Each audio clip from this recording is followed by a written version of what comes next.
La parole nous a dit ce matin dans Acte 1, verset. Mais vous recevrez une puissance. Le Saint-Esprit survenant sur vous, vous serez mes témoins à Jérusalem, dans toute la Judée et dans la Samarie et jusqu'aux extrémités de la terre.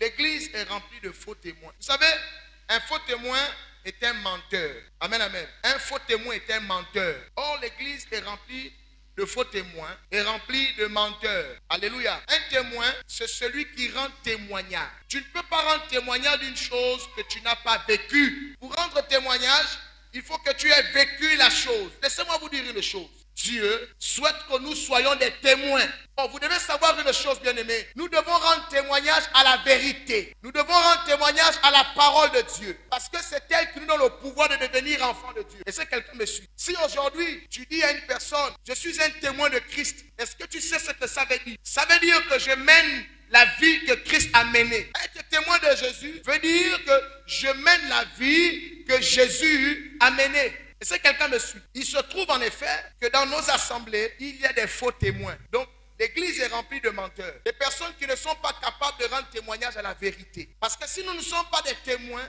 nous ne serons pas sauvés. Le Seigneur veut des témoins de la sanctification. Il veut des témoins de la sainteté.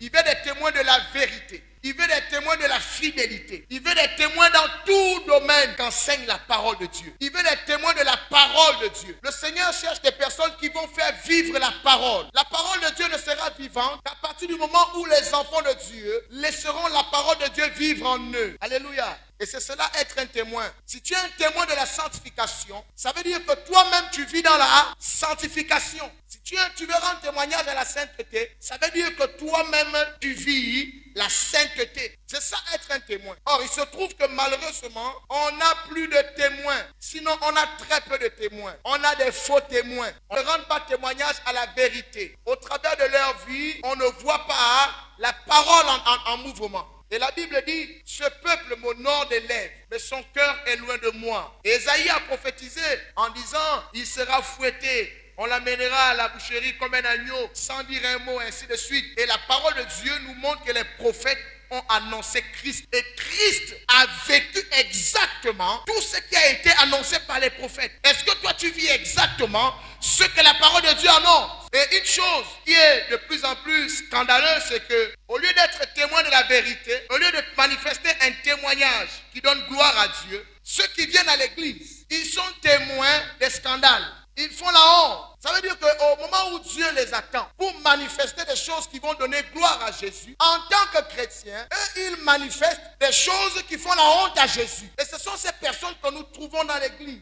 En partant de la tête, donc des serviteurs, jusque dans l'assemblée. Et Dieu ne peut pas t'utiliser si tu n'es pas un témoin. Amen, amen. Tu ne peux pas aller dire à quelqu'un, Dieu demande de vivre la sainteté, Dieu demande de vivre dans la vérité, Dieu demande d'être fidèle, Dieu demande de vivre dans la sanctification, et toi-même tu ne fais pas ça. C'est une honte. Et c'est comme ça aujourd'hui, l'église est remplie de personnes qui, au devant de la foule, devant des personnes, ils montrent qu'ils sont chrétiens. Parce que quand on les entend prier, quand on les entend dire, je vais à la montagne, on entend quelqu'un dire, j'ai un programme de prière, je vais à l'église. Bien aimé, c'est dans la manière, c'est dans ces choses-là que tu sais que non, donc c'est un chrétien. Mais quand tu observes sa vie, elle n'est pas conforme à la parole de Dieu. Le même qui te dit, je vais à la montagne, le même que tu entends prier, alléluia, c'est le même que tu entends insulter. C'est le même que tu entends, il tombe dans des systèmes compliqués. Et c'est la raison pour laquelle le Seigneur me dit, Barak,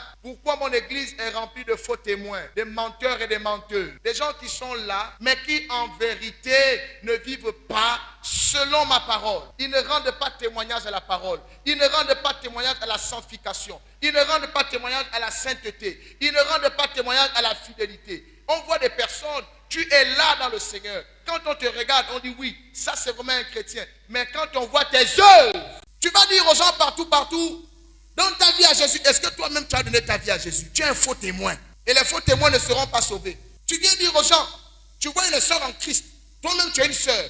Tu dis à la soeur en Christ, ma soeur, tu sais que Jésus a vaincu le péché. C'est pour le péché qu'il est mort. Donc il veut que tu abandonnes le péché. Pendant que tu dis ça, toi-même tu es dans le péché. Tu es un faux témoin.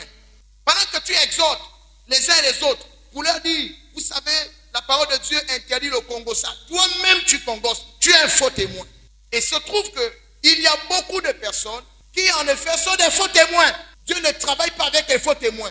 Parce que dans le faux témoignage, il n'y a aucune victoire. Le faux témoignage, c'est le mensonge. Or, le mensonge, c'est la part des ténèbres, c'est Satan. Tu ne peux pas vaincre Satan avec Satan. C'est pourquoi Jésus leur a dit, donc, on va chasser Belzébuth par lui-même. Est-ce que Satan peut diviser son royaume? Non. Et nous ne pouvons pas vivre certaines manifestations jusqu'à ce qu'on ait des vrais témoins. Bien-aimés, nous sommes un sujet de scandale pour les personnes qui ne connaissent pas Christ. Et la Bible dit, malheur à celui par qui le scandale va arriver. Attention, bien-aimés, nous avons l'obligation de rendre témoignage à la vérité. Dieu ne demande pas ton avis à ce sujet. Depuis le premier jour où tu as accepté Jésus-Christ comme Seigneur et Sauveur, ta vie ne t'appartient plus. Donc tu fais comme Dieu te demande de faire. C'est à partir de ce moment qu'on dira, voici quelqu'un qui marche selon le Seigneur, un témoin de Christ. Et si tu es un témoin, tu vas rendre la parole de Dieu vivante. Quand quelqu'un ne comprend pas ce quoi se sanctifier, quand il te voit faire, il comprend. Il va dire donc c'est ça. Oui, c'est ça. Quand tu ne cèdes pas n'importe comment, quand tu ne marches plus comme un païen, c'est pourquoi la Bible déclare que ceux qui sont en Christ sont une nouvelle créature. Les choses anciennes sont passées, toutes choses deviennent nouvelles.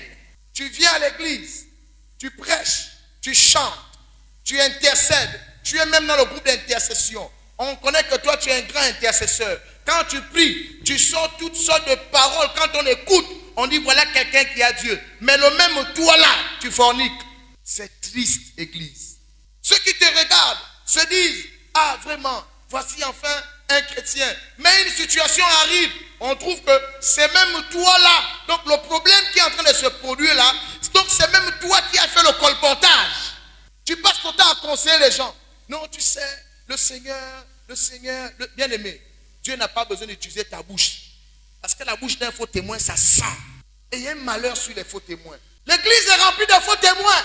Vous les voyez assis, nombreux là, c'est des faux témoins. Parce que la vie qu'ils mènent hors de l'assemblée est une vie contraire à ce qu'annonce la parole de leur Dieu. Or, le témoin, c'est celui qui va manifester la vie qu'annonce la parole de Dieu. La parole de Dieu dit telle chose, c'est comme ça qu'il fait. La parole de Dieu annonce telle autre chose, c'est comme ça aussi qu'il fait. Retrouvez l'intégralité de cet enseignement de l'apôtre Barak Israël sur notre chaîne YouTube Onction Ministry TV et surtout n'oubliez pas de vous abonner et de partager massivement.